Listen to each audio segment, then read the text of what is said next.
আসসালামু আলাইকুম প্রিয় বন্ধুরা, দেখতে পাচ্ছেন মাহে রমজান মাস, গনার মাস, একটি মাস কিদা চলে যাচ্ছে।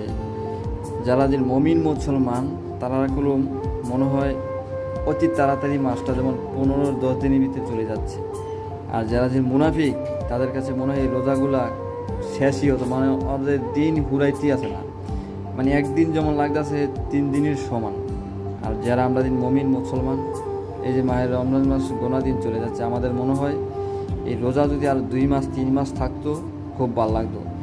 যে দিন পবিত্র রোজাভাবে রোজা রাখে, আল্লাহকে ভয় করে, তারা আসলে রোজা অনেক ভালো লাগে খুব। যতই ক্লান্ত থাকি রোজা করে কাজ করলে নিজেকে অনেক পবিত্র লাগে, ইফতারি করলেও করার মতন লাগে। আর রোজা রাইকা যদি কাজ কাম না করিয়া বা ঘুমায়া থেকে ইফতারি করে যেমন লাগে, অলসতা লাগে, সেই রোজা কোনো কার্যকরী মনে হয় না। তো আশা করি দর্শক বন্ধুরা বুঝছেন। সবাই ভালো থাকবেন, সুস্থ থাকবেন, প্রচুর শেয়ার করে দেন। ধন্যবাদ।